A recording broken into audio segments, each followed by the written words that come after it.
खुलुमबाय बेयो बड'लेण्ड एंखं टेलिभिजन दिनै 6 मे 2025 मंगलबार खालि सानसेनि बरादखौ नोंथांमोननि खाथियाव लाबोदों आं सदानन्द दैमारिया।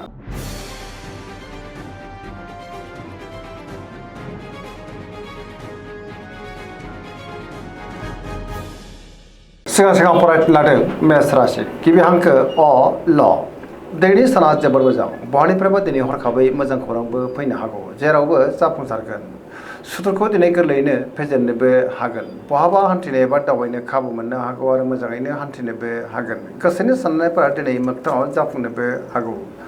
मावनो लानाय खामानिफ्रा दिनै गोरलैयैनो मावफुंजानोबो हागौ देहाया मोजाङैनो थागोन रांखावरियाव मोजां होनजायो बेफार फालांगियावबो दिनै जोबोर मोजां मुलाम्फा मोननो हागोन आरो आयाबो बांनो हागौ गुबुननि गोसोखौ दिनै गोरलैयैनो बोनोबो हागोन सोरजोंबा बाख्नायजानो हागौ न'खराव दिनै बिसि फिसायनि गेजेराव अननानै फैगोन गोसोनि बोलोआ दिनै बांनोबो हागौ समाजाव बयजोंबो मान होजागोन सेंग्रा सिख्लाफ्रा गावबा गावनि गोसोनि साननायफोरखौ फोरमायलायनो हागोन फरायसाफ्रा दिनै फरायनायाव गोसो दुंखांगोन आरो मोजां फिथाइ मोननो हागोन धोरोमारि बिथिङावबो गोसो दुंखांनो हागौ पजिटिभ एनार्जिनि गोहोम गोग्लैगोन सरासनस्रायै दिनै साना जोबोद मोजां आरो मोजाङैनो बारग'लांगोन।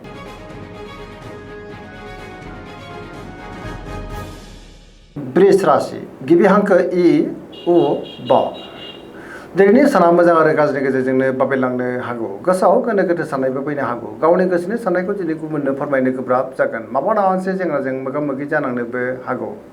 गोसोनि साननायफ्रा टेबर नांगोन मावनो लानाय खामानिखौ मावफुंनो हायोब्लाबो माबा मोनसे गोरोन्थिबो मावफ्लांनो हागौ समाजाव मानहानि जानांनोबो हागौ रांखावरियाव बारा मोजां नङा नाङा फाङा खरसाया दिनै बांनोबो हागौ बेफार फालांगियावबो बारा मोजां नङा होनजायो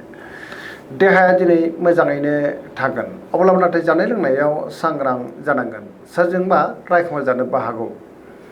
लोगोफोरनिफ्राय हेफाजाब लानांनो हागौ गोसोनि साननायफ्रा दिनै टेबर नांगोन आरो नेगेटिभ एनार्जिनि गोहोम गोग्लैनोबो हागौ बहाबा हान्थियोब्ला दिनै लामा सामायाव सांग्रां जानांगोन।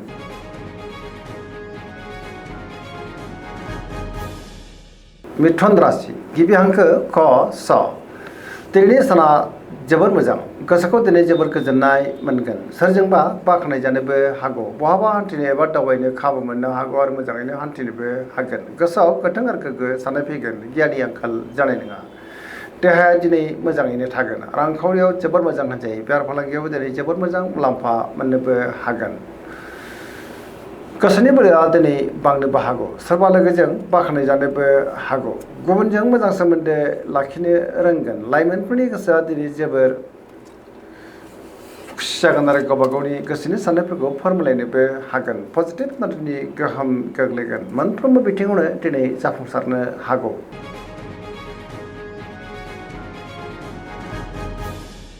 कर्कट राशि गिबि हांखो ड ह दिनैनि साना जोबोर मोजां गोसोनि साननायफ्रा मोगथाङाव जाफुंनोबो हागौ सोरजोंबा बाख्नायजानोबो हागौ गोसोखौ दिनै जोबोर गोजोननाय मोनगोन गोसोनि बोलोआ दिनै बांनोबो हागौ मावनो लानाय खामानिखौ थि समावनो आरो गोरलैयैनो मावफुंनो हानानै गोसोआव दिनै जोबोर गोजोननाय फैगोन रांखावरियाव मोजां होनजायो बेफार फालांगियावबो दिनै जोबोर मोजां मुलाम्फा मोननो हागोन पजिटिभ एनार्जिनि गोहोम गोग्लैगोन न'खराव बिसि फिसानि गेजेराव अननानै फैगोन देहाया दिनै मोजाङैनो थागोन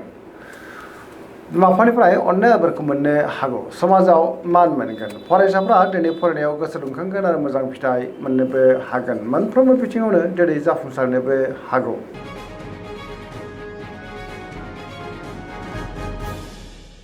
सिंह राशि गिबि हांखो म ट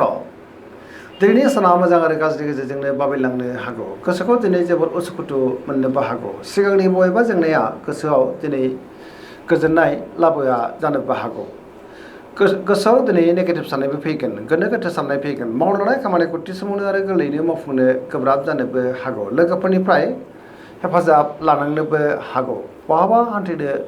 एबा दावबायनो खाबु मोनोब्लाबो लामा सामायाव दिनै सांग्रां जानांगोन मोननो गोनांखौ दिनै मोननो गोब्राब जानोबो हागौ रांखावरियाव मोजां नङा बेफार फालांगियावबो दिनै बारा मोजां नङा होनजायो न'खराव बिदा फंबायनिफ्राय हेफाजाबखौ मोननो हागोन गुबुननि गोसोखौ नाथाय बोनो गोब्राब जागोन देहाया मोजाङैनो थागोन अब्लाबो नाथाय जानाय लोंनायाव सांग्रां जानांगोन बयजोंबो गोरोबनो दिनै गोब्राब जानोबो हागौ लोगोफोरनिफ्राय हेफाजाब मोननो दिनै गोब्राब जानोबो हागौ।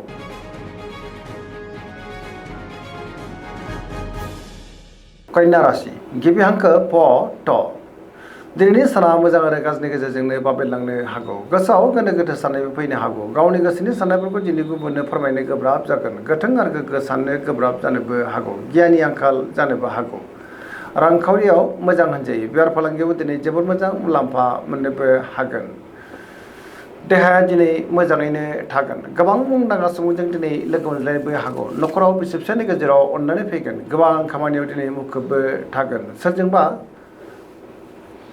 रायखोमा जानोबो हागौ गियाननि आंखाल जानोबो हागौ आरो नेगेटिभ एनार्जिनि गोहोम गोग्लैगोन लाइमोनफोरनि गोसोआ दिनै जोबोर आला खाला जानोबो हागौ आरो गावबा गावनि गोसोनि साननायफोरखौ दिनै फोरमायलायनोबो गोब्राब जानोबो हागौ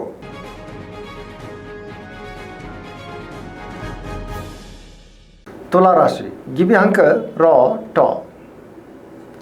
दिनैनि साना बारा मोजां नङा गोसोनि साननायफ्रा देबार नांगोन गावनि गोसोनि साननायफोरखौ दिनै गुबुननो फोरमायनो गोब्राब जानोबो हागौ गोथों आरो गोग्गो साननो गोब्राब जागोन गियाननि आंखाल जानोबो हागौ मावलांनाय खामानिखौ दिनै मावफुंनायाव माबा मोनसे हेंथाबो फैनो हागौ देहाया दिनै बारा मोजां थानाय नङा गोबां रोखोमनि देहायारि जेंनाजों मोगा मोगि जानांनोबो हागौ सिगांनि जेंनाया दिनै गोसोआव उसुखुथु लाबोनोबो हागौ रांखावरियाव मोजां अब्लाबो नाथाय खरसाया बांनोबो हागौ बेफार फालांगियाव मोजां होनजायो सोरजोंबा रायखोमा जानोबो हागौ लोगोफोरनिफ्राय दिनै हेफाजाब मोननो गोब्राब जानोबो हागौ गोदान थांखि लानो रोंनाय नङा सेंग्रा सिख्लाफोरनि गोसोआ दिनै जोबोर आला खाला जागोन गावबा गावनि गोसोनि साननायखौ दिनै फोरमायनोबो गोब्राब जानोबो हागौ आरो नेगेटिभ एनार्जिनि गोहोमबो गोग्लैनो हागौ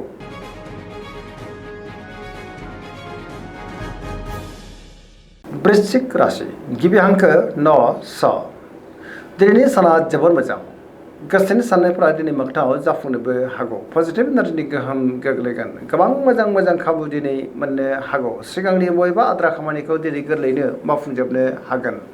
गोसोआव गोथों आरो गोग्गो साननाय फैगोन गियाननि आंखाल जानाय नङा सोरबा लोगोजों बाख्नाय जानो हागौ गुबुननिफ्राय थोजासे हेफाजाबबो मोननो हागौ गोसोनि साननायफोरा दिनै मोगथाङाव जाफुंगोन समाजाव मान मोननो हागोन बिसि फिसायनि गेजेराव अननानै फैगोन रांखावरियाव मोजां होनजायो अब्लाबो नाथाय खरसाया बांनोबो हागौ बेफार फालांगियाव मोजां होनजायो देहाया दिनै मोजाङैनो थागोन गोबां मोजां खाबु दिनै मोननो हागौ फरायसाफ्रा फरायनायाव गोसो दुंखांगोन आरो मोजां फिथाइ मोननोबो हागोन लाइमोनफ्रा जोबोर रमान्टिक जागोन आरो गावबा गावनि गोसोनि साननायफोरखौ दिनै फोरमायलायनोबो हागोन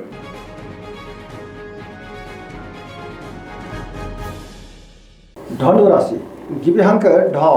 ह भ दिनैनि साना जोबोर मोजां गोसोनि साननायफ्रा मोगथाङाव जाफुंनोबो हागौ गुबुननि थाखाय दिनै गोबां मोजां खामानि मावनानै होनोबो हागोन गियाननि आंखाल जानाय नङा माबा मोनसे मोजां खौरांबो फैनो हागौ गोसोनि साननायफ्रा मोगथाङाव जाफुंनोबो हागौ रांखावरियाव दिनै मोजां होनजायो बेफार फालांगियाव जोबोर मोजां मुलाम्फा मोननो हागोन आरो मोननो गोनांखौबो मोननो हागौ समाजाव मान मोननो हागोन बहाबा हान्थिब्ला दिनै जोबोर मोजां आरो मोजाङैनो हान्थिनोबो हागोन देहाया दिनै मोजाङैनो थागोन गोबां रोखोमनि जेंनाखौ दिनै गोरलैयैनो सुस्रांनोबो हागोन बिथांमोननिफ्राय हेफाजाब मोननानै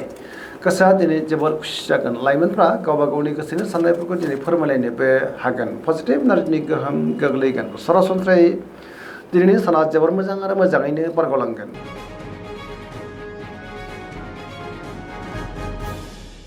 मकर राशि गिबि हांखो ख ज दिनैनि साना जोबोर मोजां गोसोनि साननायफोरा दिनै मोगथाङाव जाफुंनोबो हागौ मावलांनाय खामानिखौ थि समावनो आरो गोरलैयैनो मावफुंनोबो हागोन गियाननि आंखाल जानाय नङा गोबां मोजां खाबुबो दिनै मोननो हागौ मोननो गोनांखौबो दिनै मोननो हागौ बेफार फालांगियाव जोबोर मोजां मुलाम्फा मोननो हागोन गुबुनजों दिनै मोजां सोमोन्दो लाखिनोबो रोंगोन मोनफ्रोमबो खामानिखौनो दिनै गोरलैयैनो मावफुंलांनो हागोन गोदान खामानियावबो आखाइ होजेननो हागोन बिदांबायनिफ्राय हेफाजाब मोननो हागौ बिमा बिफानि अननाय आबोरखौ दिनै मोननोबो हागौ सेंग्रा सिख्लाफ्रा गावबा गावनि गोसोनि साननायफोरखौ फोरमायनो हागोन फरायसाफ्रा दिनै फरायनायाव गोसो दुंखांगोन आरो मोजां फिथाइ मोननोबो हागोन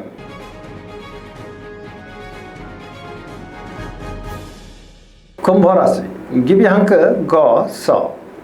दिनैनि साना मोजां आरो गाज्रिनि गेजेरजोंनो बाबेलांनो हागौ गावनि गोसोनि साननायफोरखौ दिनै गुबुननो फोरमायनो गोब्राब जागोन गोसोआव गोनो गोथो साननायबो फैनो हागौ सिगांनि बबेबा जेंनाया गोसोआव दिनै जिंगा लाबोनोबो हागौ मावलांनाय खामानिखौ मावफुंनो हायोब्लाबो माबा मोनसे गोरोन्थि जालांनो हागौ बहानिफ्रायबा हरखाबै गाज्रि खौरांबो फैनो हागौ समाजाव मानहानि जालांनोबो हागौ गोबां मुंदांखा सुबुंजों दिनै बहाबा लोगो मोनज्लायगोन अब्लाबो नाथाय सांग्रां जानांगोन रांखावरियाव बारा मोजां नङा नाङा फाङा खरसाया दिनै बांनोबो हागौ बेफार फालांगियाव बारा मोजां नङा होनजायो देहाया दिनै बारा मोजां थानाय नङा गोबां रोखोमनि देहायारि जेंनाजों मोगा मोगि जानानैबो हागौ जानाय लोंनायाव सांग्रां जानांगोन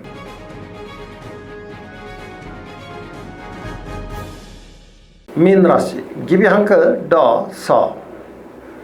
दिनैनि साना जोबोर मोजां गुबुननि थाखाय दिनै गोबां मोजां खामानि मावनानै होनोबो हागोन गोसोआव पजिटिभ साननाय फैगोन गोसोनि बोलोआबो बांनो हागौ गावनि गोसोनि साननायफोरखौ दिनै गुबुननो फोरमायनो हागोन देहाया दिनै मोजाङैनो थागोन रांखावरियाव जोबोर मोजां होनजायो बेफार फालांगियावबो जोबोर मोजां न'खराव बिसि फिसायनि गेजेराव अननानै फैगोन सोरजोंबा बाख्नाय जानानै गोसोआव दिनै गोजोननाय फैगोन लाइमोनफोरनि गोसोआ जोबोर रमान्टिक जागोन आरो गावबा गावनि गोसोनि साननायफोरखौ फोरमायलायनोबो हागोन फरायसाफ्रा दिनै फरायनायाव गोसो दुंखांगोन आरो मोजां फिथाइ मोननोबो हागोन पजिटिभ एनार्जिनि गोहोम गोग्लैगोन दिनैनि राशि फरायनाय एसेनोसै जोबनायाव बेखौनो खावलायो जाहाथे नोंथांमोना सानफ्रामबो जोंनि बे बड'लेण्ड इंखं टेलिभिजनखौ नायबाय थायो आरो साबस्क्राइब खालामो लोगोसे लाइक खालामो आरो शेयार खालामो एसेनोसै गोजोन्थों